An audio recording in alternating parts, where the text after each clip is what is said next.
ಈ ಕಾರ್ಯಕ್ರಮದ ಪ್ರಾಯೋಜಕರು ಜೈನ್ ಇರಿಗೇಷನ್ ಸಿಸ್ಟಮ್ಸ್ ಲಿಮಿಟೆಡ್, ಜಾಗತಿಕ ತುಂತುರು ಮತ್ತು ಹನಿ ನೀರಾವರಿ ಉಪಕರಣಗಳ ಉತ್ಪಾದಕರು, ಬೇಸಾಯ ತಂತ್ರಜ್ಞಾನ ನಿರೂಪಕರು ಹಾಗೂ ರೋಗರಹಿತ ಟಿಶ್ಯೂ ಕಲ್ಚರ್ ಗಿಡಗಳು. ವೀಕ್ಷಕರೇ ನಮಸ್ಕಾರ. ಇವತ್ತಿನ ಕೃಷಿ ಋಷಿಯ ಅಂಗಳದಲ್ಲಿ ಕಾರ್ಯಕ್ರಮಕ್ಕೆ ತಮಗೆ ಸ್ವಾಗತ. ವೀಕ್ಷಕರೇ, ನಾವು ಕಳೆದ 2 ಸಂಚಿಕೆಗಳಲ್ಲಿ ಶ್ರೀ ಜಯಶಂಕರ್ ಸರ್ ಅವ್ರನ್ನ ಮಾತಾಡಿಸ್ತಾ ಇದ್ವಿ. ಅವರು ಈ ಜೇನು ಕೃಷಿಯ ಕುರಿತು ಸಾಕಷ್ಟು ಮಾಹಿತಿಯನ್ನು ನೀಡ್ತಾ ಇದ್ರು. ಅದರ ಮುಂದುವರೆದ ಭಾಗವಾದ ಇವತ್ತಿನ ಕಂತಿನಲ್ಲಿ ಮತ್ತೆ ಅವ್ರನ್ನ ಮಾತಾಡಿಸಿ ಈ ಜೇನಿನಲ್ಲಿ ಕುಟುಂಬ ವಿಭಜನೆ ಯಾವ ರೀತಿ ಮಾಡಬೇಕು, ಏನೆಲ್ಲ ಮುನ್ನೆಚ್ಚರಿಕಾ ಕ್ರಮಗಳನ್ನು ತಗೋಬೇಕು, ಮತ್ತು ಯಾವ ಕಾಲದಲ್ಲಿ ಯಾವ ರೀತಿ ಒಂದು ಕುಟುಂಬದ ನಿರ್ವಹಣೆ ಮಾಡಬೇಕು ಅನ್ನೋದು ಕುರಿತು ಇವತ್ತಿನ ಕಂತಿನಲ್ಲಿ ಅವ್ರನ್ನ ಮಾತಾಡಿಸಿ ಈ ಎಲ್ಲ ಮಾಹಿತಿಗಳನ್ನು ತಿಳಿದುಕೊಂಡು ಬರೋಣ. ಸರ್, ಈಗ ಮುಖ್ಯವಾಗಿ ಈ ಬಿ ನರ್ಸರಿ ಅಂತ ಹೇಳ್ತೀವಲ್ಲ, ಅದನ್ನು ಉದ್ಯಮವಾಗಿ ಮಾಡ್ಬೋದು. ಯಾವ ರೀತಿ ಮಾಡ್ಬೋದು ಸರ್? ಅದಕ್ಕೆ ಇಷ್ಟು ಮಿನಿಮಮ್ ಇಷ್ಟು ನಮ್ಮ ಹತ್ರ ಚೇಂಬರ್ಸ್ ಇರ್ಬೇಕಂತ ಏನಾದರೂ ಇದೆಯಾ, ಅಥವಾ ಒಂದರಿಂದನೇ ಶುರು ಮಾಡ್ಬೋದು? ಒಂದರಿಂದನೇ ಮಾಡ್ಬೋದು. 2 ತಗೊಳ್ಳಿ, ಒಂದಕ್ಕಿಂತ 2 ತಗೊಂಡ್ರೆ 2 ಅನುಭವ ಇರ್ತದೆ. 2ರಿಂದನೇ ಸ್ಟಾರ್ಟ್ ಮಾಡ್ಕೊಂಡು 2 ತಗೊಂಡು ಖಾಲಿ ಬಾಕ್ಸ್ ಇಸ್ಕೊಂಡು 4 ಮಾಡ್ಕೊಳ್ಳೋದು, 4 ಬಾಕ್ಸ್ ಆದಮೇಲೆ 6 ಬಾಕ್ಸ್ ಮಾಡ್ಕೊಳ್ಳೋದು, ನಾವು ಸಮಯದಲ್ಲಿ ತುಪ್ಪ ತೆಗೆದ್ಮೇಲೆ ಡಿವೈಡ್ ಮಾಡ್ಕೊಳ್ಳೋದು. ಅದು ಫಸ್ಟ್ ನಾವು ಕಲಿಬೇಕದು ಹೆಂಗೆ ಡಿವೈಡ್ ಮಾಡಿ. ಹೌದು, ಅದನ್ನು ನಾವು ತೋರಿಸ್ಕೊಡ್ತೀವಿ, ಹೇಳ್ಕೊಡ್ತೀವಿ. ಅದನ್ನೇ ನೀವು ಇಲ್ಲೇ ನೋಡಬೇಕು ಅಂದರೆ ಡಿವೈಡಿಂಗ್ ಮಾಡೋದನ್ನ ತೋರಿಸ್ಕೊಡ್ತೀನಿ. ಓಕೆ ಸರ್, ಈಗ ಇಷ್ಟು ಲಿಮಿಟ್ ಅಂತ ಇದೆಯಾ? ಅಂದರೆ ಇಷ್ಟು ಜೇನು ಹುಳಗಳು ಇದ್ದಾಗ ಮಾತ್ರ ಡಿವೈಡ್ ಮಾಡ್ಬೇಕಂತಿದೆಯಾ? ಇದೆ. ಫುಲ್ ಆಗಿರಬೇಕು, ಹುಳುಗಳ ಸಂಖ್ಯೆ ಜಾಸ್ತಿ ಇರಬೇಕು, ಮೊಟ್ಟೆ ಮರಿ ಒಳ್ಳೆ ಚೆನ್ನಾಗಿ ಸೀಲ್ ಆಗಿರಬೇಕು. ಆ ಟೈಮಲ್ಲಿ ಮಾಡಬೇಕು. ಓಕೆ, ಈಗ ಒಂದು ಫ್ರೇಮ್ ತಗೋತೀವಿ, ಒಂದು 6 ಫ್ರೇಮ್ ಇರ್ತದೆ, ಡಿವೈಡ್ ಮಾಡಬೇಕು ಅನ್ನೋಗ್ಲೆ. ಅದರಲ್ಲಿ ಈ ಕಡೆ ಲಾಸ್ಟಲ್ಲಿ ಮೊಟ್ಟೆ ಮರಿ ಕಮ್ಮಿ ಇರೋಂಥದ್ದು 2 ಫ್ರೇಮ್ ಇರ್ತದೆ. ಓಕೆ, 2 ಲಾಸ್ಟಲ್ಲಿ ಕಮ್ಮಿ ಇರುತ್ತೆ. ಆಯ್ತಾ? ಇನ್ನು 4 ಫ್ರೇಮು ಸೆಂಟ್ರಲ್ಲಿ ಚೆನ್ನಾಗಿರ್ತದೆ. ಅದಕ್ಕೆ ಇದ್ರಲ್ಲಿ 3 ತಗೊಳ್ಳಿ, ಇದ್ರಲ್ಲಿ 3 ತಗೊಳ್ಳಿ ಅಂತ ಹೇಳೋದು ಡಿವೈಡ್ ಮಾಡೋದಕ್ಕೆ. ಇದನ್ನು ಡಿವೈಡ್ ಮಾಡ್ತದೆ. ಡಿವೈಡ್ ಮಾಡೋದಕ್ಕೆ ಇಷ್ಟು ಹುಳುಗಳಿರಬೇಕು, ಡಿವೈಡ್ ಮಾಡೋದಕ್ಕೆ ಅಷ್ಟು ಹುಳುಗಳು ಬೇಕು. ಮತ್ತು ರಾಣಿ ಹುಡುಕ್ತೀನಿ ಅಂದರೆ ಜಾಸ್ತಿ ಟೈಮ್ ಆಗುತ್ತೆ. ರಾಣಿ ಹುಡುಕದೆ ಹಾಗೆ ರಾಣಿ ಹೆಂಗೆ ಹೊಸ ರಾಣಿ ಕಣೆ ಮಾಡ್ಕೊಳ್ಳಿಲ್ಲ, ಬೇರೆ ಯಾವ್ದಾದ್ರು ಒಂದು ಬಾಕ್ಸಲ್ಲಿ ರಾಣಿ ಕಣೆ ರೆಡಿ ಮಾಡಿ ಇಟ್ಕೊಂಡು ಈ ಥರ ಡಿವೈಡ್ ಮಾಡಿ 2 ದಿನ ಅಂದರೆ 8 ದಿನದಲ್ಲಿ ರಾಣಿ ಹೊರಗಡೆ ಬರೋಂಥ 8-9 ದಿನಗಳಲ್ಲಿ ರಾಣಿ ಬರೋ ಸಾಧ್ಯತೆಗಳಿರ್ತದೆ. ಆ ದಿನದ ಹಿಂದೆ ಡಿವೈಡ್ ಮಾಡಿ ಇವತ್ತು ಡಿವೈಡ್ ಮಾಡ್ತಾಯಿದ್ದೀವಿ. ನಿನ್ನೆಗೆ 6 ದಿನ ಆಗೈತೆ, ಸೆಲ್ಗೆ ಹಾಕಿ ಬೇರೆ ರಾಣಿ ಸೆಲ್ಗೆ ಹಾಕಿ ಅದನ್ನು ಇವತ್ತು ಡಿವೈಡ್ ಮಾಡಿ ತಗೊಂಡೋಗಿ ಇಟ್ಟ ಮೇಲೆ ನಾಳೆ ಹೋಗಿ ನೋಡಿದಾಗ ರಾಣಿ ಯಾವುದ್ರಲ್ಲಿ ಇದೆ ಯಾವುದ್ರಲ್ಲಿ ಇಲ್ಲ ಅಂತ ಗೊತ್ತಾಗುತ್ತೆ. ಯಾಕಂದರೆ ರಾಣಿ ಹುಡ್ಕೋಕೆ ಗೊತ್ತಿಲ್ಲದೆ ಇರೋ ರೈತರುಗಳಿಗೆ ನಾನು ಇದು ಹೇಳೋದು, ಅಯ್ಯೋ ಲೇಟ್ ಆಗುತ್ತೆ, ಅದು ಜೇನುನೊಣ ಚುಚ್ಚುತ್ತೆ, ನಾನು ಎಲ್ಲಿ ಹುಡುಕಿ ಸಿಕ್ಕಲಿಲ್ಲ ಅನ್ನೋರಿಗೆ ಮಾರನೇ ದಿನ ಓದಿ ನೋಡಿದಾಗ ಒಂದು ಎಕ್ಸ್ಟ್ರಾ ಫ್ರೇಮಲ್ಲಿ ಎರಿ ಕಟ್ಕೊಂಡಿರ್ತದೆ, ಅದರಲ್ಲಿ ರಾಣಿ ಆಯ್ತೆ ಅಂತ. ಇನ್ನೊಂದರಲ್ಲಿ ರಾಣಿ ಇಲ್ಲ ಅಂತ ಪೋರ್ಸ್ಗೆ ಕಟ್ಟಿರ್ತದೆ, ಇಷ್ಟೇ ಉದ್ದ ಕಟ್ಟಿರ್ತದೆ, ಇಷ್ಟೇ ತಗೊಂಡೋಗಿ ಮಡಗಿದ ದಿನವೇ ಕಟ್ಟಿರ್ತದೆ. ಬಟ್ ಅದು ರಾಣಿ ಇರಲ್ಲ, ಚೆನ್ನಾಗಿ ಕಟ್ಕೊಂಡು ಮುಂದೆ ಬಂದಿರ್ತದೆ ಉದ್ದ, ಅದರಲ್ಲಿ ರಾಣಿ ಇರ್ತದೆ, ಏರಿ ಕಟ್ಕೊಂಡು ಬಂದಿರೋಂಥದ್ದು. ಆವಾಗ ನೀವು ರಾಣಿ ಕಣನ ಎಲ್ಲಿ ಬೇರೆ ಕಡೆ ರೆಡಿ ಮಾಡಿ ಇಟ್ಟಿದ್ರೆ ಕಟ್ ಮಾಡಿಕೊಡ್ಬೋದು. ಇಲ್ಲ ಕಟ್ ಮಾಡಿ ಕೊಡಲ್ಲ ಅಂತ ಹೇಳಿದ್ರೆ ಹಾಗೆ ಬಿಟ್ಟರೆ ಅದೇ ರಾಣಿ ಶೆಲ್ಲು ಎಷ್ಟು ಬೇಕಷ್ಟು ಉಳಿಸ್ಕೊಂಡು ಬಾಕಿ ಅದೇ ಸಾಯಿಸ್ಕೋತದೆ. ನೋಡಿ, ಈಗ ಡಿವೈಡ್ ಮಾಡೋದು ನೋಡಿ, 1 2 3 4 5 6 ಫ್ರೇಮ್ ಇದೆ. ತೆಗಿಯಪ್ಪ ಇದನ್ನು. ಇಷ್ಟು ಹುಳ ಇದ್ರಲ್ಲಿ ತುಂಬ್ಕೊಂಡಿರ್ಬೇಕು. ಈ ಸ್ಮೋಕರ್ ಕೊಡಬಾರ್ದು. ಸ್ಮೋಕರ್ ಕೊಟ್ಟರೆ ಹುಳುಗಳು ಕಮ್ಮಿ ಆಗೋಯ್ತದೆ ಈ ಕಡೆ ಲಾಸ್ಟ್ ಒಂದಿಡು. ಯಾಕೆಂದರೆ ಸ್ಮೋಕರ್ ಕೊಟ್ಟಾಗ ಹುಳ ಇಲ್ಲೇ ಉಳ್ಕೊಬಿಡ್ತದೆ ಜಾಸ್ತಿ.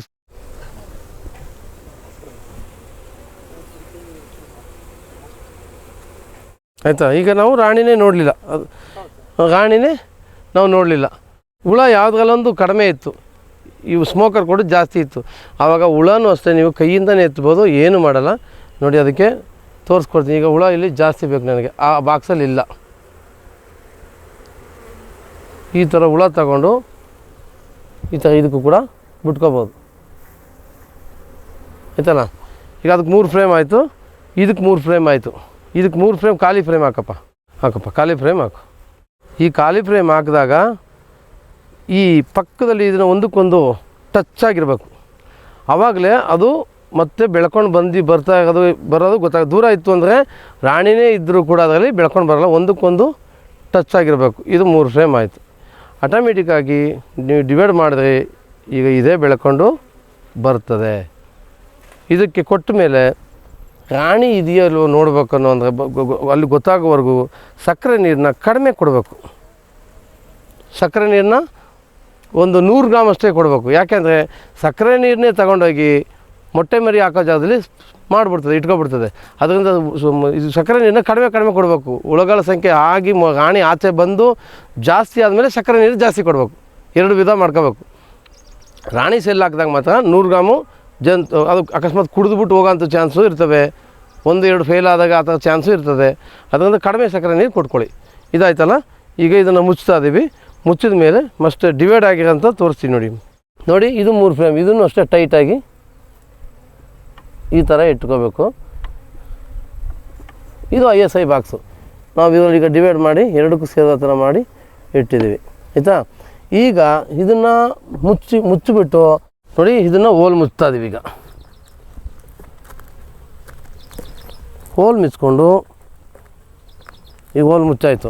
ಇದನ್ನು ಅರ್ಧ ಕಿಲೋಮೀಟ್ರಿಗೆ ತಗೊಂಡೋಗ್ತೀವಿ. ಈಗ ಅರ್ಧ ಕಿಲೋಮೀಟ್ರ್ ದೂರ ತೊಗೊಂಡೋಗಿ ಇಲ್ಲಿ ಅರ್ಧ ಕಿಲೋಮೀಟ್ರ್ 1 ಕಿಲೋಮೀಟ್ರ್ ದೂರದಲ್ಲಿ ಇಟ್ಬಿಡ್ತೀವಿ. ಅಲ್ಲಿ ಮತ್ತೆ 2 ದಿನ ಬಿಟ್ಬೇಕಾದ್ರೆ ಇಲ್ಲೇ ತರ್ಬೋದು.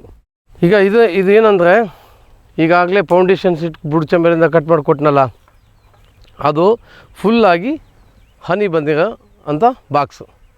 ಅದು ಫುಲ್ ಆಯಿತು. ಕೆಳಗಡೆ ಕಟ್ ಮಾಡಿ ಕೊಟ್ಟು ಒಂದು ಫ್ರೇಮ್ ತೊಗೊಂಡು 4 ಕಟ್ ಮಾಡಿ ಕೊಟ್ಟಿದೆ. ಅದು ಫುಲ್ಲಾಗಿ ಹನಿ ಬಂದು ತುಂಬ್ಕೊಂಡೈತೆ. ಈಗ ಇದನ್ನು ಹನಿ ತೆಗೆಯೋದು ಯಾವ ರೀತಿ ಅಂತ ತೋರಿಸ್ಕೊಡ್ತೀನಿ. ಹನಿ ತೆಗಿಯೋಕ್ಕೆ ರೆಡಿ ಆಗೈತೆ. ಅಲ್ಲಿ ಫೌಂಡೇಶನ್ ಶೀಟ್ ಕೊಟ್ಟು ಒಂದು ಡಿವೈಡಿಂಗ್ ಮಾಡ್ದು, ಮತ್ತು ಫೌಂಡೇಶನ್ ಶೀಟ್ ಕೊಟ್ಟು, ಮತ್ತು ಫೌಂಡೇಶನ್ ಶೀಟ್ ಕೊಟ್ಟ ಮೇಲೆ 10 ದಿನ 15 ದಿನ ಆದಮೇಲೆ ಹನಿ ಫೌಂಡೇಶನ್ ಶೀಟ್ ಫುಲ್ಲಾಗಿ ಹನಿ ಬಂದೈತೆ. ಇದು 4 ಫ್ರೇಮ್ ಹಾಕಿದೆ, 4 ಫ್ರೇಮ್ ಫುಲ್ ಆಗಿದೆ ಅಂತ. ಬೆಳೆದಿಲ್ಲ, ಅಡ್ಡದಿಡ್ಡನೂ ಬೆಳೆದಿಲ್ಲ. ಅಡ್ಡದಿಡ್ಡ ನೋಡಿದ್ರಲ್ಲ, ಫೌಂಡೇಶನ್ ಕೊಡದೇ ಇದ್ದರೆ ಅಡ್ಡದಿಡ್ಡ ಬೆಳೀತದೆ. ಅದು ಸೀಸನ್ ಸರಿಯಾಗಲ್ಲ, ನಿಮ್ಗೆ ಜೇನುತುಪ್ಪ ಸಿಗೋಲ್ಲ. ಆ ಥರ ಕಟ್ ಮಾಡಿ ಕೊಟ್ಟಾಗ ಈ ಥರ ಬರ್ತದೆ. ಇದರಲ್ಲಿ ಫಸ್ಟು ಸ್ಟಾರ್ಟಿಂಗಲ್ಲೇ ನೀವು ರೈತರು ಯಾರೇ ಆಗಲಿ ರಾಣಿ ಇದೆಯಾ ಅಂತ ನೋಡ್ಕೋಬೇಕು. ಯಾಕೆಂದರೆ ರಾಣಿ ಇಲ್ಲೆಲ್ಲ ಓಡಾಡ್ತಾ ಇರ್ತದೆ. ಇದರಲ್ಲಿ ಮೇಲಕ್ಕೆಯಲ್ಲಿ ಸೂಪರ್ ಚೇಂಬರ್ಲಿ ಜೇನುತುಪ್ಪದ ಕೋಣೆಯಲ್ಲಿ ರಾಣಿ ಇರ್ತದೆ. ರಾಣಿಗೇನಾಗ ಈ ಥರ ಒದರುವಾಗ ರಾಣಿ ಏಟಾಯಿತು ಅಂದರೆ ನಿಮ್ಗೆ ಆ ಸೀಸನ್ ಹೋಯ್ತು. ಅಂದರೆ ಅವಾಗ ಹನಿ ಬರೋ ಸಮಯದಲ್ಲಿ ರಾಣಿ ಸತ್ತೋಯ್ತು ಅಂದರೆ ಸೀಸನ್ ಹೋಯ್ತು. ಹನಿ ಸಿಗುತ್ತೆ ಅಂದರೆ ಅಷ್ಟು ಪವರ್ಫುಲ್ಲಾಗಿ ಹನಿ ಸೀಸನ್ ಏನೋ ತುಂಬ ದೂರ ಹೋಯ್ತು ಅಂದರೆ ನಿಮ್ಗೆ ಹನಿ ಸಿಗೋಲ್ಲ. ಯಾಕಂದರೆ ಇರೋಂಥ ಹುಳುಗಳೇ ರಾಣಿ ಇಲ್ಲಾಂದ್ರೂ ಕೂಡ ಜೇನುತುಪ್ಪ ತಂದು ಇಡ್ತವೆ, ರಾಣಿ ಇಲ್ಲಾಂದ್ರೂ ಕೂಡ. ಬಟ್ ಸೀಸನ್ ತುಂಬ ದೂರ ಹೋಯಿತು ಅಂದರೆ ಮೊಟ್ಟೆ ಹಾಕೋಕ್ಕಿರಲ್ವಲ್ಲ. ಆ ಮರಿಗೆ 45 ದಿನದಿಂದ 60 ದಿನಕ್ಕೆ ಸಾಯಂಥ ನೊಣಗಳು ಸತ್ತೋಗಿರ್ತವೆ, ಆಗ ಬರೋಲ್ಲ. ಆ ಥರನೂ ಕೂಡ ಆಗುತ್ತೆ. ಅದರಿಂದ ರಾಣಿನ ನೋಡಿಕೊಂಡು ಕೆಲಸ ಮಾಡಬೇಕು. ಹಿಂಗೆ ಈ ಥರ ಒದರ್ಕೋಬೇಕು. ಈ ಥರ ಎಲ್ಲ ಒದರ್ಕೊಂಡು ಫಸ್ಟು ಬಕೆಟಲ್ಲಿ ಇಟ್ಕೋಬೇಕು. ಅಂದರೆ 2-3 ಜನ ಕೆಲಸಕ್ಕಿದ್ರೆ, 3 ಜನ ಕೆಲಸಕ್ಕೆ ಏನಾಗಿದ್ದರೆ ಒಬ್ಬರು ಒದರ್ಕೊಡ್ತಾರೆ, ಒಬ್ಬರು 4 ಜನ ಇಟ್ಕೊಂಡ್ರೆ ಬೇಗ ಕೆಲಸಗಳಾಯ್ತದೆ. ನೋಡಿ ಈ ಥರ ನೋಡಿಕೊಂಡು ಹಿಂಗೆ ಮಾಡಿಕೊಂಡು ಎಲ್ಲನೂ ಇದು ಫಸ್ಟ್ ಸಾರಿ ತೆಗಿತಾ ಇರೋದು ಹನಿ. ಅದರಿಂದ ಫಸ್ಟ್ ಟೈಮಲ್ಲಿ ಈ ಥರನೂ ಕೂಡ ಎಕ್ಸ್ಟ್ರಾ ಕಟ್ಕೊಂಡಿರ್ತದೆ. ನೋಡಿ ಈ ಥರ ಸೀಲ್ ಆಗಿರ್ತದೆ. ಈ ಸೀಲನ್ನು ಚೆನ್ನಾಗಿ ಸೀಲ್ ಆದಮೇಲೆ ಹನಿ ತೆಗೆದ್ರೆ ಅದು ಗಟ್ಟಿಯಾಗಿ ತಿಕ್ನೆಸ್ ಆಗಿ ಸಿಗುತ್ತೆ. ಈ ಥರ ನೋಡಿ, ಜಾಸ್ತಿ ಜೋರಾಗೂ ಸುತ್ತಬಾರ್ದು, ಎರಿ ಕಟ್ಟಾಗಿ ಹೋಗುತ್ತೆ. ಅದನ್ನು ಒಂದು ಸಾರಿ ತೋರಿಸ್ತೀನಿ. ಈಗ ನೋಡಿ, ಇಷ್ಟು ಸುತ್ತೋದು.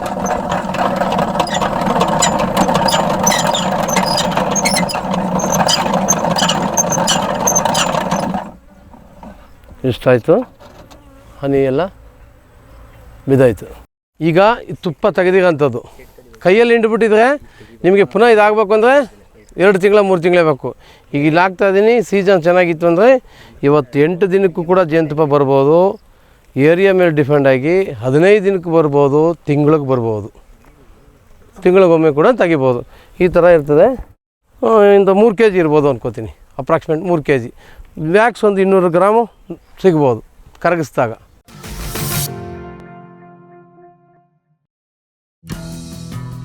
ಜೈನ್ಸ್ ಜಗತ್ತಿನ ಅತಿದೊಡ್ಡ ಅಂಗಾಂಶ ಕೃಷಿ ಪ್ರಯೋಗಾಲಯ ಹಾಗೂ ಟಿಸಿ ಗಿಡಗಳ ಉತ್ಪಾದಕರು.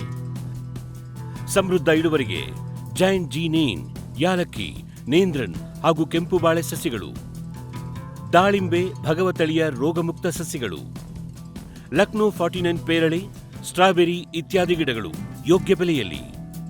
ಅಂಗಾಂಶ ಕೃಷಿಯ ಜಾಗತಿಕ ಬ್ರ್ಯಾಂಡ್ ಜೈನ್. ಮಂಗ, ಹಂದಿ, ಕಾಡೆಮ್ಮೆ, ಜಿಂಕೆ, ಆನೆ ಮುಂತಾದ ವನ್ಯ ಪ್ರಾಣಿಗಳ ಕಾಟದಿಂದ ಬೇಸತ್ತಿದ್ದೀರಾ? ಚಿಂತಿಸಬೇಡಿ. ಗ್ರಾಸ್ ಇಕೋ ಸೈನ್ಸಸ್ ಅವರ ಜೈವಿಕ ಧ್ವನಿ ತಂತ್ರಜ್ಞಾನ ನಿಮ್ಮ ನೆರವಿಗಿದೆ. ಕಾಫಿ, ಕೋಕೋ, ತೆಂಗು, ಅಡಿಕೆ, ದಾಳಿಂಬೆ, ಬಾಳೆ, ಹೂ, ಹಣ್ಣು, ತರಕಾರಿ, ಭತ್ತ, ಕಬ್ಬು ಬೆಳೆ ಸಂರಕ್ಷಿಸಿ. ಅಂತಾರಾಷ್ಟ್ರೀಯ ತಂತ್ರಜ್ಞಾನ, ಕೈಗೆಟುಕುವ ಬೆಲೆ. ಏರ್ಪೋರ್ಟ್ ಅಳವಡಿಸಿದ ತಂತ್ರಜ್ಞಾನ ಈಗ ನಿಮ್ಮ ತೋಟ ರಕ್ಷಣೆಗೆ Grass Eco Sciences. Green Plast ISI ಪ್ರಮಾಣೀಕೃತ ಪರಿಶುದ್ಧ HDPE geo membrane pond ಲೈನರ್ಗಳು.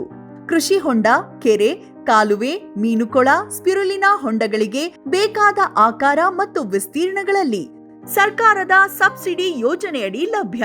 100% ಪುನರ್ಬಳಕೆ, UV ಮತ್ತು ಒಡಕು ನಿರೋಧಕ, ಪಕ್ಕಾ ಜೋಡಣೆ, 5 ವರ್ಷಗಳ ಲಿಖಿತ ವಾರಂಟಿ.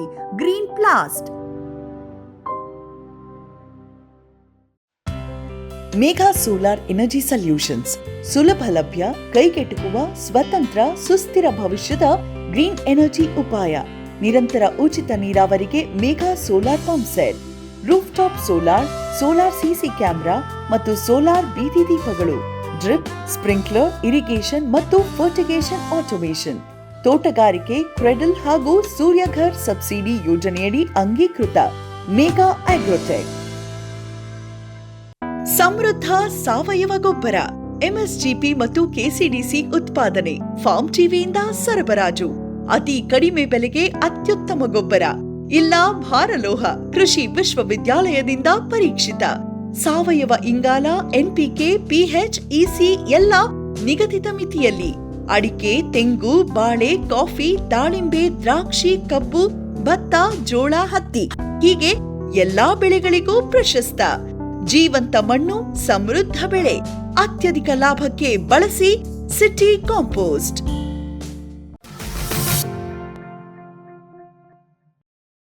ಲೇಬರ್ ಸಮಸ್ಯೆ ಬೇಡಕ್ಕೆ ಬೇಡ, ಸ್ವಂತವಾಗಿ ಮಾಡ್ತೀನಿ ಅಂದರೆ ಒಬ್ಬನೇ ಮಾಡಿದ್ರೆ 120 ಬಾಕ್ಸು 200 ಬಾಕ್ಸ್ ಇಟ್ಕೊಂಡು ಮೇಂಟೈನ್ ಮಾಡ್ಬೋದು. ಒಬ್ಬನೇ 200 ಬಾಕ್ಸು 200 ಬಾಕ್ಸ್ಗೆ ವರ್ಷಕ್ಕೆ ಸೀಸನ್ ಅಂದರೆ 10 kg ಜೇನುತುಪ್ಪ. ಓಕೆ, 10 ವರ್ಷಕ್ಕೆ 10 kg ಜೇನುತುಪ್ಪ. 10 kg ತೊಗೊಂಡ್ರೆ ಒಂದು 200 ಬಾಕ್ಸ್ಗೆ 2 ಟನ್ ಆಯ್ತು. ಓಕೆ, ಅವರೇ ಮಾರ್ತೀನಿ ಅಂದರೆ 700 ರೂಪಾಯಿ ಮಾರ್ತಾ ಇದ್ದೀವಿ. ಕಾಫಿ ಇದೆಲ್ಲ ಈಗ ನಾನು 600-700 ಮಾರ್ತಿದ್ದೀನಿ. ನಾನು ಮಾರೋದಿಲ್ಲ 500 ರೂಪಾಯಿಗೆ. ಇದು ತುಡುವೆ ಜೇನುತುಪ್ಪ. ಮೂಲಿಗೆ ಇದು ಮೆಡಿಷನ್ ವ್ಯಾಲ್ಯೂ ಜಾಸ್ತಿ ಇರೋದ್ರಿಂದ, ಜೇನುತುಪ್ಪ ಕಮ್ಮಿ ಸಿಗೋದ್ರಿಂದ ಇದಕ್ಕೆ ರೇಟ್ ಜಾಸ್ತಿ. ತುಡುವೆ ಜೇನಿಗೆ ಅದೇ ಉತ್ತದ ಜೇನು ಅಂತ ಹೇಳ್ತೀವಿ. ತುಡುವೆ ಜೇನು ಕೊಟ್ರೆ ಒಳಗೆ ಅಂತ ಕತ್ತಲೆ ಕೋಣೆಯಲ್ಲಿ ಬೆಳೀತಕ್ಕಂಥ ಜೇನಿದು. ಓಕೆ, ಇದಕ್ಕೆ ಮೆಡಿಷನ್ ವ್ಯಾಲ್ಯೂ ಜಾಸ್ತಿ. ಇಟಾಲಿಯನ್ ಬೀಸ್ ತಗೋತಕ್ಕಂಥದ್ದು ಇಷ್ಟ ಬಂದಾಗ ಹನಿ ಸಿಗುತ್ತೆ. ಓಕೆ, ಅದಕ್ಕೆಲ್ಲ ರೇಟ್ ಕಡಿಮೆ. ಕೆಲವರು 175-200 ರೂಪಾಯಿಗೆ ಮಾಡ್ತಾರೆ. ಜನಕ್ಕೆ ಇದು ಯಾವ ಜೇನುತುಪ್ಪದ್ದು, ಜೇನು ಹುಳದ್ದು ತುಪ್ಪ, ಅದ್ಯಾವ ಜೇನುತುಪ್ಪದ್ದು ತುಪ್ಪ ಅನ್ನೋದೇ ಗೊತ್ತಿರಲ್ಲ. ಒಟ್ಟಲ್ಲಿ ಜೇನುತುಪ್ಪ ಅವ್ನು ಇದು ಕಡಿಮೆ ಸಿಗುತ್ತಲ್ಲ. ಅದು ಇಟಾಲಿಯನ್ ಬೀಸು, ಹೊರದೇಶದ ಬೀಸು, ಅದರಲ್ಲಿ ಒಂದೇ ಹೂಗೆ ಹೋಗಿ ಬೀಳುತ್ತೆ. ಅದು ಇಲ್ಲ ಒಂದು ಹೂವು 2 ಹೂವಿಗೆ ಬೀಳುತ್ತೆ. ಅದರಲ್ಲಿ ಜಾಸ್ತಿ ಕ್ವಾಂಟಿಟಿ ಜೇನುತುಪ್ಪ ಸಿಗುತ್ತೆ. ಅದನ್ನು ಕಡಿಮೆ ರೇಟಿಗೆ ಮಾರ್ತಾರೆ. ಅದನ್ನು ನೋಡೋರಿಗೆ ಏನು ಅನ್ಸುತ್ತೆ, ಇದು ಬರೀ ಜೇನುತುಪ್ಪ ಯಾವುದಾದ್ರೆ ಮುಜೆಂಟಿ ಜೇನಾದ್ರೆ ಮುಜೆಂಟಿ, ಅದು ಮುಜೆಂಟಿದವ್ರಿಗೆ ಗೊತ್ತೇ ಆಗಲ್ವಲ್ಲ. ಮುಜೆಂಟಿದಂದ್ರೆ ಜೇನುತುಪ್ಪ ಅಷ್ಟೇ ತಿನ್ನೋದೇ ಇಲ್ಲ. ಅದು ಆ ಮುಜೆಂಟಿ ಜೇನುತುಪ್ಪನ ಯಾರು ತಿನ್ನೋದೇ ಇಲ್ಲ. ಅದು ಯಾರು 2,000 ರೂಪಾಯಿ ಕೊಟ್ಟು ತಗೊಂಡು ತಿಂತಾಗ ಅನ್ನೋದತ್ತೆ. ಫಸ್ಟು ಇದು ರೈತರು ನಾವು ತಿಳ್ಕೊಳ್ಳೋದಷ್ಟೇ. ಜೇನುತುಪ್ಪ ತಗೊಳ್ಳೋರು ಇದು ಯಾವ ತಳಿ ಜೇನುತುಪ್ಪ ಅನ್ನೋದು ತಿಳ್ಕೊಬೇಕು. ನಂದೊಂದು ಅದು ಇತ್ತು, ಅದನ್ನು ಹೇಳ್ಬೇಕು ಅಂತ ಒಂದು ಮೀಡಿಯಾದಲ್ಲಿ ಹೇಳ್ಬೇಕು ಅನ್ನೋದೊಂದು ಇತ್ತು. ಅದನ್ನು ಇದು ಸೆರಾನಾ ಅಂದರೆ ತುಡುವೆ ಜೇನುತುಪ್ಪನ, ಯಾಕೆ ಇದಕ್ಕೆ ರೇಟ್ ಜಾಸ್ತಿ ನಿಮ್ಮಲ್ಲಿ? ಬೇರೆ ಇನ್ನೊಬ್ಬ ಜೇನುತುಪ್ಪ ಮಾರಿರ್ತಾನೆ, ಆ ಜೇನುತುಪ್ಪ ತಗೊಂಡು ಅದಕ್ಕೂ ಇದಕ್ಕೂ ಕಂಪೇರ್ ಮಾಡಿದಾಗ ಅದು 275, ಇದು ನಿಮ್ಮದು 450 ಹೇಳ್ತೀರಾ ಅಂತ ಕೇಳಿದಾಗ ಇದು ಉದಾಹರಣೆ ಕೊಟ್ಕೋಬೇಕಾಗುತ್ತೆ. ಓಕೆ, ಒಂದೊಂದು ಬೆಳೆಗಳಿಗೆ ಒಂದೊಂದು ಸ್ಪೆಸಿಫಿಕ್. ಈ ಜೇನುಳ ಕಳೆಯಲ್ಲೂ ಕೂಡ ಹೋಗಿ ಹನಿ ಕಲೆಕ್ಟ್ ಮಾಡ್ತದೆ, ಜೇನುತುಪ್ಪ ಕಲೆಕ್ಟ್ ಮಾಡ್ತದೆ. ಅದಕ್ಕೆ ಇದು ಮೆಡಿಷನ್ ವ್ಯಾಲ್ಯೂ ಜಾಸ್ತಿ. ಮುಜೆಂಟಿಗಲ್ಲ, ಮುಜೆಂಟಿ ಇದಕ್ಕಿಂತ ಮೆಡಿಷನ್ ವ್ಯಾಲ್ಯೂ ಇನ್ನೂ ಸಣ್ಣ ಹೋಗೆಲ್ಲ ಹೋಗ್ಬಿಡ್ತದೆ. ಮುಜೆಂಟಿಗೆ ಇನ್ನೂ ವ್ಯಾಲ್ಯೂ ಜಾಸ್ತಿ, ಇನ್ನೂ ಇದಕ್ಕಿಂತ ವ್ಯಾಲ್ಯೂ ಜಾಸ್ತಿ. ಅದು ಈ ಜೇನ್ನೊಣಕ್ಕಿಂತ ಇನ್ನು ಆ ಜೇನ್ನೊಣ ಇನ್ನೂ ಕೂಡ ಕೆಳಗಡೆ ಹೋಗಿ ಸಣ್ಣ ಹೂಗಳೆಲ್ಲ ಕಲೆಕ್ಟ್ ಮಾಡ್ಕೊಬರ್ತದೆ. ಆ ಥರ ಇದು ಇನ್ನಷ್ಟು ಕಮ್ಮಿ, ಸ್ವಲ್ಪ ದೊಡ್ಡ ಹೂಗಳೆಲ್ಲ ಹೋಗಿ ಕಲೆಕ್ಟ್ ಮಾಡ್ಕೊಬರ್ತದೆ. ಒಂದು ನಾನಾ ಥರ, ಈಗ ಒಂದು ಪಾರ್ಥಿನಮಲ್ಲೂ ಕೂಡ ಹೋಗಿ ಕಲೆಕ್ಟ್ ಮಾಡ್ಕೊಬರ್ತದೆ ಇದು. ಅದರಿಂದ ಜೇನುತುಪ್ಪ ಕಮ್ಮಿ ಸಿಕ್ಕೋದ್ರಿಂದ ಕಮ್ಮಿ ಕ್ವಾಂಟಿಟಿ ಸಿಗುತ್ತೆ. ಮೆಡಿಷನ್ ವ್ಯಾಲ್ಯೂ ಅಧಿಕವಾಗಂಥ ಜೇನು ತುಡುವೆ ಜೇನು ಅದಕ್ಕೆ ಜಾಸ್ತಿ ರೇಟು. ಸರ್ ಈಗ ನಿಮ್ಮಲ್ಲಿ ಈಗ ಯಾವ್ದು ಮಾಡ್ತಾ ಇದ್ದೀರಾ ಹಂಗೆ ನೀವು ಒಂದೊಂದು ಹೇಳಿದ್ರಿ ಒಂದು ಕಾಫಿದು ಬಿಟ್ಟಿದ್ದೀನಿ ಅಂತ ಹೇಳಿದ್ರೆ ಕಾಫಿ ಜೇನು ಅಂತ ಮಾಡ್ತೀರಾ ಹೇಗೆ? ಇಲ್ಲ ಹಂಗೆಲ್ಲ ನಾನು ಮಾರೋದಿಲ್ಲ. ಈಗ ಕೇಳಕ್ಕೆ ಸ್ಟಾರ್ಟ್ ಮಾಡ್ತಾರೆ ಇದ್ದಾಗ ಕೊಡ್ತೀನಿ, ಯಾಕಂದ್ರೆ ಅದನ್ನೇ ಕೇಳಕ್ಕೆ ಸ್ಟಾರ್ಟ್ ಮಾಡಿಬಿಡ್ತಾರೆ. ಓಕೆ, ಕಾಫಿಯಿಂದ ಪಾಲಿನೇಷನ್ ಆಗಿರೋ ಜೇನು ಕೊಡಿ. ಹೌದು, ಕೆಲವ್ರು ಗೊತ್ತಾಗಿರೋರಿಗೆ ಅದೇ ಬೇಕು ಅಂತ ಹೇಳಿದಾಗ ಗುರುತಿಸಿ ಕೇಳಿರ್ತಾಗಲ್ಲ ಅವ್ರು ಕೊಟ್ಟಿದ್ದು ಜಾಸ್ತಿ ಕ್ವಾಂಟಿಟಿ ಸಿಗಲ್ವಲ್ಲ ಅದರಲ್ಲಿ. ಅಂದರೆ ಈ ಟೈಮಲ್ಲಿ ಸಿಗುತ್ತೆ? ಈ ಟೈಮ್ ಸಿಗುತ್ತೆ. ಇದು ಮುಗೀತು ಅಂದರೆ ನಮ್ಗೆ ಸಿಗಲ್ಲ. ಇಲ್ಲಿ ಮಲ್ಟಿಫ್ಲವರ್ ಹನಿ ಸಿಗುತ್ತೆ, ಹುರುಳಿ ಸಿಗುತ್ತೆ ನಮ್ಗೆ. ಇಲ್ಲಿ ಹುರುಳಿ ಬಿತ್ತಾರೆ, ಹುರುಳಿ ಸಿಗುತ್ತೆ. ಮತ್ತು ಬೇರೆ ಬೇರೆ ಕಡೆ ಇನ್ನೂ ಬೇರೆ ಬೇರೆದಲ್ಲೆಲ್ಲ ತೆಂಗು, ಕಾಡು ಜಾತಿ ಮರಗಳು, ಕಾಟನು ಮತ್ತು ಬೇರೆ ಹೂಗಳೆಲ್ಲ ಬರ್ತದೆ, ಅದರಲ್ಲೆಲ್ಲ ಸಿಗುತ್ತೆ. ನೀವು ಎಲ್ಲ ಸಪ್ರೇಟಾಗೇ ಮಾರ್ತೀರಾ ಹೇಗೆ? ಮಲ್ಟಿಫ್ಲವರ್ ಹನಿ. ಓಕೆ, ಎಲ್ಲ ನೀವು ಮಿಕ್ಸೇ ಇರುತ್ತೆ, ಯಾವುದು ಅವೈಲೇಬಲ್ ಇರುತ್ತೆ ಇಡ್ತೀರಾ. ಕಸ್ಟಮರ್ ಡಿಮ್ಯಾಂಡ್ ಮೇಲೆ ಏನಾದರೂ ಈ ರೀತಿ ನಮ್ಗೆ ಇದೇ ಬೇಕು ಅಂತ ಹೇಳಿದಾಗ ಅದು ಮಾಡಿಕೊಡಿದ್ರೆ ಹೆಂಗೆ? ಇದ್ದಾಗ ಕೊಡ್ತೀವಿ, ಇರ್ಲಾರ್ದಾಗ ಮಾಮೂಲಿ ಇಲ್ಲ ಅಂತ ಹೇಳಿ ಕಳಿಸ್ತೀವಿ ಅಷ್ಟೇ. ನಾನು ನೋಡಿ ಇಲ್ಲಿ ಅಂಗಡಿಯಲ್ಲಿ ನೋಡಿ ಅಲ್ಲಿ ಇಲ್ಲ ಜೇನುತುಪ್ಪ ಇರಲ್ಲ, ಖಾಲಿ. ಈಗ ತುಂಬ್ತಾ ಇದ್ದೀನಿ. ಈ ತಿಂಗಳಲ್ಲಿ ನಾನು ಹೆಚ್ಚು ಕಮ್ಮಿ ಒಂದು ನಂದು ನಾನೆಲ್ಲೂ ತಗೊಂಡೋಗಿ ಮಾರ್ಕೆಟಿಂಗ್ ಮಾಡ್ತಾ ಇಲ್ಲ, ಯಾರಿಗೂ ಕೊಡ್ತಾ ಇಲ್ಲ. ಇಲ್ಲಿ 1 ಟನ್ ತಿಂಗಳಿಗಂತೂ ಕನ್ಫರ್ಮ್ ಆಗಿ ಕೊಡಿಸ್ತೀನಿ. ಓಕೆ, ಇದು ಹಳ್ಳಿ ನಂದು, ತೀರಾ ಹಳ್ಳಿ, ಡೆಡ್ಡು ನಮ್ಮ ಕರ್ನಾಟಕ ಬಾರ್ಡರ್ ಲಾಸ್ಟ್ ಇದು ನಂದು. ಹೌದು, ಈ ಕಡೆ ಕೋಟೆ ತಾಲೂಕು, ನಂಜನಗೂಡು ತಾಲೂಕು ಬಾರ್ಡರ್ ಇಲ್ಲಿರೋದು. ಈ ಕಡೆ ಎಲ್ಲ ಫಾರೆಸ್ಟು, ಬಂಡೀಪುರ ಫಾರೆಸ್ಟು, ತಮಿಳ್ನಾಡು, ಕೇರಳ, ಈ ಥರ. ಇಲ್ಲಿ ಇಷ್ಟು ಓಡಿಸ್ತೀನಿ. ಇದಕ್ಕೆ ಕರೆಕ್ಟಾಗಿ ಅಂದರೆ ನೋಡಿ ಸರ್, ನಾನು ನಮ್ಮಲ್ಲಿ ಇರೋಂಥ ಕೆಲಸದವ್ರು ಇಟ್ಕೊಂಡು ಮಾಡ್ತಾಯಿದ್ದೆ. ಚೆನ್ನಾಗಿ ಮಾಡ್ತೀನಿ ಅಂದರೆ ಒಳ್ಳೆ ಡಿಮ್ಯಾಂಡ್ ಐತೆ. ಮಕ್ಕಳನ್ನ ಇದೇ ವಿಷಯಕ್ಕೆ ಓದಿಸ್ತಾ ಇದ್ದೀನಿ. ನಾಳೆ ಮುಂದಿನ ದಿನ ಏನಾದರೂ ಬಂದರೆ ಅವ್ರು ಚೆನ್ನಾಗಿ ನಡೆಸ್ಕೊಂಡು ಹೋಗ್ಬೋದು. ಜೇನುನೊಣ ಚುಚ್ಚುತ್ತಲ್ಲ ಅಂದ್ಬಿಟ್ಟು ಕೆಲವ್ರು ಏನು ಮಾಡ್ಬಿಡ್ತಾರೆ, ತಳ್ಳಿಬಿಡ್ತಾರೆ. ಚುಚ್ಚೋದ್ರಿಂದ ಏನು, ಸೊಂಟ ನೋವು, ಸಂಧಿವಾತಗಳು, ಕ್ಯಾನ್ಸರ್ ರೋಗ ಅಡ್ವಾನ್ಸ್ ಆಗಿ ತಡೆಯೋಂಥದ್ದು ಇವೆಲ್ಲ ಇದೆ ಇದರಲ್ಲಿ. ಅದನ್ನೆಲ್ಲ ಅಡ್ವಾಂಟೇಜ್ ಇದೆ, ಅದೆಲ್ಲ ಇದೆ. ಅವ್ರು ಕೆಲವರು ಹೆಜ್ಜೆನೂ ಒಂದು 30-40 ಹೆಜ್ಜೆನ ಚುಚ್ಚಿದ್ರೆ ಅವ್ರಿಗೆ ಶಕ್ತಿ ಕಡಿಮೆ ಇದ್ದರೆ ಇಮಿಡಿಯೇಟ್ಲಿ ಹಾಸ್ಪಿಟ್ಲ್ಗೆ ಹೋಗಿ ತೋರಿಸ್ಕೋಬೇಕು. ಇದೆಲ್ಲ ಕಡಿಮೆ ಇದು ಏನು ಇದು ಚುಚ್ಚಿಸ್ಕೊತಾಗಲ್ಲ. ಇದನ್ನ ಸೊಂಟ ನೋವು ಬಂದು ಚುಚ್ಚಿಸ್ಕೊತಾರೆ, ನಮ್ಮ ಹತ್ರ ಈ ಮಂಡಿ ನೋವುಗಳು ಚುಚ್ಚಿಸ್ಕೊತಾರೆ. ಉಗುರು ಸುತ್ತು ಅಂತ ಹೇಳ್ತೀವಲ್ಲ, ನಿಂಬೆಹಣ್ಣು ಸಿಕ್ಸ್ಕೊತಿದ್ವಲ್ಲ, ಅದಕ್ಕೆ ಅದಾಗ್ಬಿಟ್ರೆ ಬಂದು ಒಂದು 3 ಜೇನುನೊಣ ಚುಚ್ಚಿದ್ರೆ ಉಗುರು ಸುತ್ತು ಹೋಗುತ್ತೆ. ಒಳಗಡೆ ರಕ್ತ ಎಪ್ಪುಗಟ್ಕೊಂಡಿದ್ರೆ ಅದಕ್ಕೆ ಜೇನುನೊಣ ಚುಚ್ಚಿಸಿದ್ರೆ ಒಳಗಡೆ ಸ್ಪ್ರೆಡ್ ಆಗಿ ಹೊಂಟಾಗುತ್ತೆ. ಅದನ್ನೇನು ಮಾಡ್ಬೇಕಾಗಿಲ್ಲ, ಹಾಸ್ಪಿಟಲ್ ತೋರಿಸ್ಬೇಕಾಗಿಲ್ಲ. ಕುಟುಕು ಚಿಕಿತ್ಸೆ. ಹೌದು, ಒಂದು ಕುಟುಕು ಚಿಕಿತ್ಸೆ, ಒಂದು ಸ್ಥಳಾಂತರ ಕೃಷಿ, ಆಮೇಲೆ ಜೇನು ಉತ್ಪನ್ನಗಳು, ಜೇನುಮೇಣ ಸೇಲ್ ಆಗುತ್ತೆ. 500 ಈಗ ಜಾಸ್ತಿ ಆಗೈತೆ ರೇಟು. ನಾವು ಅದರಲ್ಲಿ ಈಗ ಮಿಷಿನ್ ಎಲ್ಲ ಪರ್ಚೇಸ್ ಮಾಡಿ ರೆಡಿ ಮಾಡಿದೀವಿ. ಈಗ ಅಮೃತಾಂಜನಂ ತೈಲ ಮಾಡೋದು, ಮತ್ತು ಈಗ ಆಲ್ರೆಡಿ ಲಿಬ್ಬಾಯಿಲ್ ತುಟಿ ಹೊಡ್ಕೊಂಡ್ರೆ ತುಟಿ ಹೊಡ್ಕೊಂಡ್ರೆ ತುಟಿಗೆ ಹಾಕೋದು, ಕಾಲು ಹೊಡ್ಕೊತದೆ ಕಾಲ್ಗೆ ಹಾಕೋದು, ಅವೆಲ್ಲ ಕೊಡ್ತಾ ಇದೀವಿ ಈಗ ಆಲ್ರೆಡಿ. ಅದು ಇಲ್ಲೇ ಎಲ್ಲ ಪ್ರೊಡಕ್ಷನ್ ವ್ಯಾಲ್ಯೂ ಇದೆ. ಬರೀ ನಾವು ಜೇನು ಅಂತಂದ್ರೆ ಜೇನು ತುಪ್ಪ ಒಂದೇ ಅಲ್ಲ, ಪಾಲಿನೇಷನು, ಜೇನುನೊಣ ಚುಚ್ಚುವಿಕೆ, ಜೇನುಮೇಣ, ಜೇನುನೊಣನ ಡಿವೈಡ್ ಮಾಡಿ ಮಾರಾಟ ಮಾಡ್ಕೋಬೋದು, ಜೇನು ತುಪ್ಪ ತಗೋಬೋದು. ಆ ಜೇನಿನ ಸ್ಮೆಲ್ ತಗೊಂಡ್ರೆ ಆಸ್ಮಾ ಬರಲ್ಲ. ಬೆಳಿಗ್ಗೆ ಎದ್ದ ತಕ್ಷಣ ಅದೇ ದಮ್ಮು ಸೂಲು ಅಂತ ಹೇಳ್ತೀವಲ್ಲ. ಆಮೇಲೆ ಈ ಜೇನು ಸೌಂಡ್ ಕೇಳ್ತಾರೆ ಸರ್, ಒಂದು ಅದು ಆ ರೀತಿನೂ ಫಾರಿನಲ್ಲಿ ಬಂದಿದೆ. ಅದು ಇದೆ ಆ ಥರ ಒಂದೊಂದು ಕಡೆ. ಬಟ್ ಅದಕ್ಕೆ ಫೀಲ್ ಒಂದ್ಸಾರಿ ಇಳಿಯೋವರೆಗೆ ಇಳಿದ ಮೇಲೆ ಅದ್ರದ್ದು ಏನು ಅಂತ ಕಂಡು ಹಿಡ್ಕೊಬಿಡ್ತೀವಿ. ವಿಶ್ವದಾದ್ಯಂತ ಪೇಟೆಂಟ್ ಪಡೆದ ನ್ಯಾನೋ ತಂತ್ರಜ್ಞಾನದಲ್ಲಿ ತಯಾರಾದ ನೂವಾಲ್ಗಿ ದ್ರಾವಣ. ನೂವಾಲ್ಗಿ ಉಪಯೋಗಿಸಿದ ಮೇಲೆ ತುಂಬ ಇಳುವರಿನೂ ಬಂದಿದೆ. ಕಾಳುಮೆಣಸಿಗಂತೂ ಭಾಳ ಚೆನ್ನಾಗಿ ಬರುತ್ತೆ. ರೇಷ್ಮೆ ಎಲೆನೂ ಚೆನ್ನಾಗಿ ಬರ್ತದೆ. ಗಿಡಗಳು ತುಂಬ ಚೆನ್ನಾಗಿ ಬೆಳವಣಿಗೆ ಆಯಿತು. ಯಾವುದೇ ರಾಸಾಯನಿಕ ಅಥವಾ ವಿಶೇಷ ಗೊಬ್ಬರಗಳ ಗೊಡವೆ ಇಲ್ಲದೆ ಎಲ್ಲ ಬೆಳೆಗಳಲ್ಲಿ ಉತ್ತಮ ಗುಣಮಟ್ಟದ ಅಧಿಕ ಫಸಲನ್ನು ಪಡೆಯಿರಿ. ಯಾವಾಗಲೂ ನನ್ನ ಇರೋವರೆಗೂ ನೂವಾಲ್ಗಿ ಅಂತೂ ಬಿಟ್ಟು ಬಾಳಲ್ಲ ಅಂತ ಒಂದು ಭರವಸೆ ಕೊಡ್ತೀನಿ.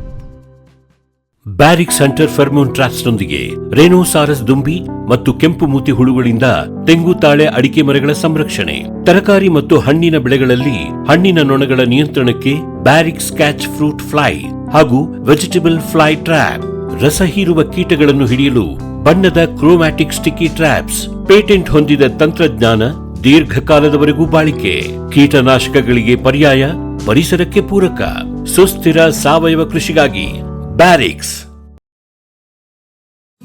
ಫ್ಯೂಚರ್ ಬಯೋಟೆಕ್ ಸಾವಯವ ಕೃಷಿಯ ವೇಗವರ್ಧಕ. ಪೋಷಕಾಂಶ ಪೂರೈಕೆಗೆ ಎನ್ಪಿಕೆ ಕಲ್ಚರ್, ವ್ಯಾಮ್, ಪಿಎಸ್ಪಿ ಮತ್ತು ಕೆಎಂಬಿ. ಜೈವಿಕ ರೋಗ ಕೀಟ ನಿಯಂತ್ರಣಕ್ಕೆ ಟ್ರೈಕೋಡರ್ಮಾ, ಸೂಡೋಮೊನಾಸ್. ಸಾವಯವ ಗೊಬ್ಬರ ಉತ್ಪಾದನೆಗೆ ಕಾಂಪೋಸ್ಟ್ ಕಲ್ಚರ್, ಹೂವು ಕಾಯಿ ಉದುರುವ ಸಮಸ್ಯೆಗೆ ಕಾಮಧೇನು ಮತ್ತು ಸತ್ವ, ಮಣ್ಣಿನ ಆರೋಗ್ಯ ವೃದ್ಧಿಗೆ ಫ್ಯೂಚರ್ ಬಯೋಟೆಕ್ ಧಾರವಾಡ. ಗಿಳಿ, ನವಿಲು, ಕಾಗೆ, ಮೈನಾ ಮುಂತಾದ ಹಕ್ಕಿಗಳ ಉಪಟಳ ಹಣ್ಣು ಕಾಡು ಧಾನ್ಯದ ಬೆಳೆಗಳಲ್ಲಿ ಮಿತಿ ಮೀರಿದೆ. ತಮಟೆ, ಪಟಾಕಿ, ಕೂಗು, ರಿಬ್ಬನ್ ಇದೀಗ ಕೆಲಸ ಮಾಡುತ್ತಿಲ್ಲ. ಹಕ್ಕಿ ಬೆದರಿಸಿ ಓಡಿಸಲು ಬಂದಿರುವ ವೈಜ್ಞಾನಿಕ ಉಪಾಯ ಗ್ರಸ್ ಇಕೋ ಸೈನ್ಸಸ್ನವರ ಜೈವಿಕ ಧ್ವನಿ ತಂತ್ರಜ್ಞಾನ. ಅತ್ಯಲ್ಪ ಖರ್ಚಿನಲ್ಲಿ ಸುಸ್ಥಿರ ಪರಿಹಾರ, ದೀರ್ಘಕಾಲ ಪರಿಣಾಮಕಾರಿ. ದಾಳಿಂಬೆ, ಸೀಬೆ, ಮಾವು, ಚಿಕ್ಕು ಇತ್ಯಾದಿಗಳನ್ನು ಪ್ರಾಣಿ ಪಕ್ಷಿಗಳಿಂದ ರಕ್ಷಿಸಿಕೊಳ್ಳಿ. Grass Eco Sciences. Jain Irrigation Systems Limited ಭಾರತದ ಹನಿ ನೀರಾವರಿ ತಂತ್ರಜ್ಞಾನದ ಪ್ರಥಮ ಪ್ರವರ್ತಕ, ಜಗತ್ತಿನ ಅತಿ ದೊಡ್ಡ ಸ್ಪ್ರಿಂಕ್ಲರ್ಸ್ ಉತ್ಪಾದಕ ಕಂಪನಿ. ಸಂರಕ್ಷಿತ ಕೃಷಿಯಲ್ಲಿ ಹಸಿರು ಮನೆಗಾಗಿ ಮಿಸ್ಟರ್, ಫಾಗರ್, ಫ್ಯಾನ್ ಮತ್ತು ಪ್ಯಾಡ್ ಹಾಗೂ ನೆರಳು ಮನೆ, ಸ್ವಯಂ ಚಾಲಿತ ನೀರಾವರಿ ವ್ಯವಸ್ಥೆ ಮತ್ತು ರಸಾವರಿ ತಂತ್ರಜ್ಞಾನ. ಕೃಷಿಯಲ್ಲಿ ನೀರಿನ ಸಮರ್ಪಕ ಬಳಕೆ ಹಾಗೂ ಉಳಿತಾಯಕ್ಕೆ ಮತ್ತೊಂದು ಹೆಸರು ಜೈನ್.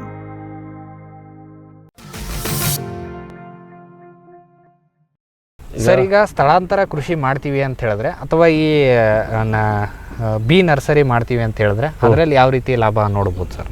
ಈಗ ಸ್ಥಳಾಂತರ ಮಾಡ್ತೀವಿ ಅಂದರೆ ಒಂದು ಬಾಕ್ಸ್ಗೆ ಹೊರಗಡೆ ತಗೊಂಡು ಹೋಗ್ತೀವಿ ಅಂತೇಳಿ ಒಳ್ಳೆ ಜಾಗ, ಒಳ್ಳೆ ಏರಿಯಾ, ಮಳೆ ಗಿಳೆ ಆಗದೆ ಆ ಟೈಮಲ್ಲಿ ಕರೆಕ್ಟಾಗಿದ್ದರೆ ಒಂದು ಬಾಕ್ಸಲ್ಲಿ ಈ ಥರ ಬಾಕ್ಸಲ್ಲಿ 10 kg, 10 kg. ನಮ್ಮ ISI ಬಾಕ್ಸಲ್ಲಿ 15 kg. ಅದು ಎಲ್ಲಿವರೆಗೂ ಇರುತ್ತೆ? 7 ದಿನಕ್ಕೊಂದ್ಸರಿ ತೆಗಿತೀವಿ ಅಲ್ಲಿ. ಓಕೆ, ಬೇರೆ ಕಡೆ 7 ದಿನ 7 ದಿನ 7 ದಿನಕ್ಕೊಂದು 7 ದಿನ 10 ದಿನ 12 ದಿನ.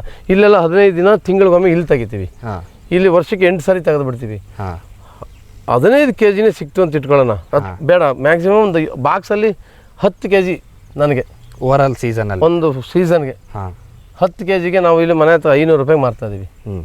5,000 ಆಯಿತು. 5,000 ಆಯಿತಾ?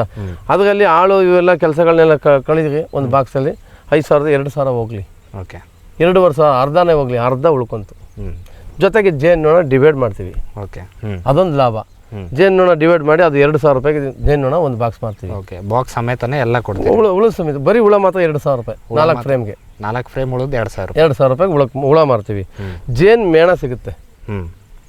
ಜೇನು ಮೇಣ 1 kgಗೆ ಈಗ 600 ರೂಪಾಯಿಗೆ ಮಾರ್ತಾ ಇದೀವಿ. ತುಡುವೆ ಜೇನು 600 ರೂಪಾಯಿ 1 kg ಜೇನು ಮೇಣ ಮಾರಾಟ ಮಾಡ್ತಾ ಇದೀವಿ.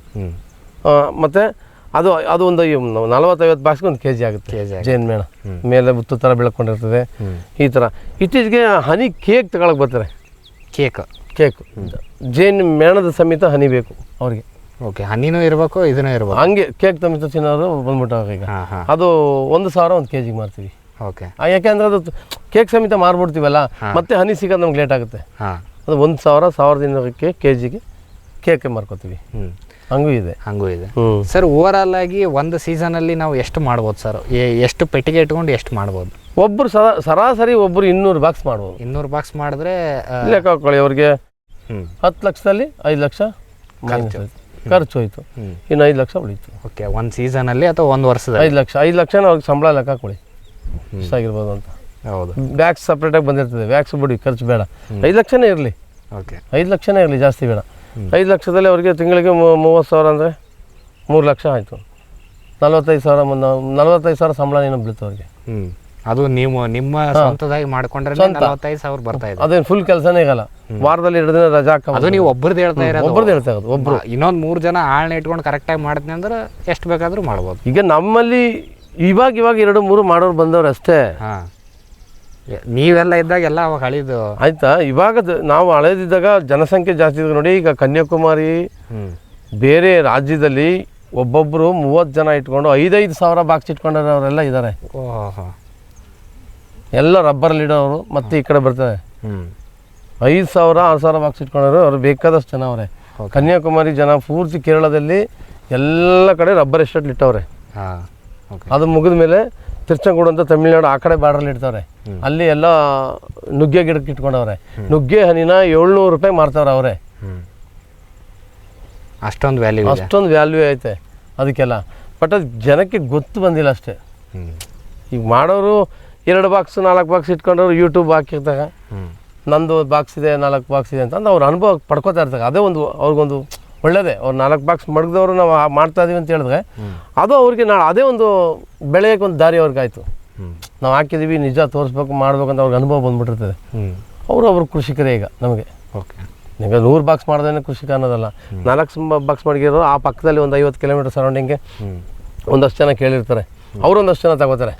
ಇದೆಲ್ಲ ಮಾಡ್ತಾ ಇರೋದ್ರಿಂದ ಯೂಟ್ಯೂಬ್ ಬಂದು 4 ಬಾಕ್ಸ್ ಇಟ್ಕೊಂಡವರು ನಾನು ಮಾಡಿದ್ದೀನಿ, ನಾನು ಮಾಡ್ತಾ ಇದ್ದೀನಿ ಅಂತೇಳಿ ಅವರೆಲ್ಲ ಒಬ್ರಿಗೊಬ್ರು ಹಂಚೋದ್ರಿಂದನೇ ನಮಗಿಲ್ಲ ಬಿಸ್ನೆಸ್ ಚೆನ್ನಾಗಾಯ್ತು. ಓಕೆ. ಆದ್ರೆ ಮೊದಲು ಯಾರು ತೋರಿಸ್ತಾ ಇರಲಿಲ್ಲ, ಯಾರು ಯೂಟ್ಯೂಬಲ್ಲಿ ಬರ್ತಿರ್ಲಿಲ್ಲ, ಯಾರು ಸ್ವಂತ ಫೇಸ್ಬುಕ್ಕಲ್ಲಿ ಬರ್ತಾ ಇರಲಿಲ್ಲ. ಅದರಿಂದ ಅವಾಗ ವ್ಯಾಪಾರ ಇಲ್ಲ ನಮಗೆ. ನಾವಾಗಿದ್ದು ತೋಟಗಾರಿಕೆ ಇಲಾಖೆ ಹೇಳಿದಾಗ ಕೊಡ್ತಾ ಇದ್ದು. ಈಗ ಅದೊಂದು ಮಾಡೋದ್ರಿಂದ ನಮಗೊಂದು ಉಪಯೋಗ ಆಯಿತು. Okay sir.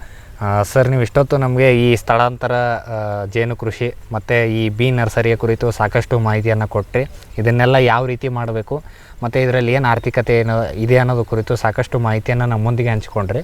ಹಾಗಾಗಿ ಇಷ್ಟೊತ್ತು ಮಾಹಿತಿ ಕೊಟ್ಟಿದ್ದಕ್ಕೆ ನಮ್ಮ ರೈತರ ವತಿಯಿಂದ, ನಮ್ಮ ವಾಹಿನಿಯ ವತಿಯಿಂದ ತಮಗೆ ತುಂಬ ಹೃದಯದ ಧನ್ಯವಾದಗಳು. ವೀಕ್ಷಕರೇ, ಕಳೆದ 3 ಸಂಚಿಕೆಗಳಿಂದ ಶ್ರೀ ಜಯಶಂಕರ್ ಸರ್ ಅವರು ನಮಗೆ ಜೇನು ಕೃಷಿಯ ಮಹತ್ವ ಏನಿದೆ, ಕುಟುಂಬ ವಿಭಜನೆ ಯಾವ ರೀತಿ ಮಾಡ್ಕೋಬೇಕು, ಫೌಂಡೇಶನ್ ಶೀಟನ್ನು ಯಾವ ರೀತಿ ಹಾಕೋಬೇಕು, ಅದಲ್ಲದೆ ಮುಖ್ಯವಾಗಿ ಸ್ಥಳಾಂತರ ಜೇನು ಕೃಷಿಗೆ ಏನು ಮಹತ್ವ ಇದೆ ಮತ್ತು ಅದನ್ನು ಯಾವ ರೀತಿ ಮಾಡಬೇಕು ಅನ್ನೋದು ಕುರಿತು ಸಾಕಷ್ಟು ಮಾಹಿತಿಯನ್ನು ನಮ್ಮೊಂದಿಗೆ ಹಂಚಿಕೊಂಡ್ರು. ಹಾಗಾಗಿ ಇಷ್ಟೊತ್ತು ಮಾಹಿತಿ ಕೊಟ್ಟಿದ್ದಕ್ಕೆ ಅವರಿಗೆ ಧನ್ಯವಾದಗಳನ್ನು ತಿಳಿಸುತ್ತಾ ಇವತ್ತಿನ ಒಂದು ಕೃಷಿ ಋಷಿಯ ಅಂಗಳದಲ್ಲಿ ಕಾರ್ಯಕ್ರಮವನ್ನು ಇಲ್ಲಿಗೆ ಮುಗಿಸ್ತಾ ಇದ್ದೀವಿ. ನಮಸ್ಕಾರಗಳು. ಈ ಕಾರ್ಯಕ್ರಮದ ಪ್ರಾಯೋಜಕರು ಜೈನ್ ಇರಿಗೇಷನ್ ಸಿಸ್ಟಮ್ಸ್ ಲಿಮಿಟೆಡ್, ಜಾಗತಿಕ ತುಂತುರು ಮತ್ತು ಹನಿ ನೀರಾವರಿ ಉಪಕರಣಗಳ ಉತ್ಪಾದಕರು, ಬೇಸಾಯ ತಂತ್ರಜ್ಞಾನ ನಿರೂಪಕರು ಹಾಗೂ ರೋಗರಹಿತ ಟಿಶ್ಯೂ ಕಲ್ಚರ್ ಗಿಡಗಳು.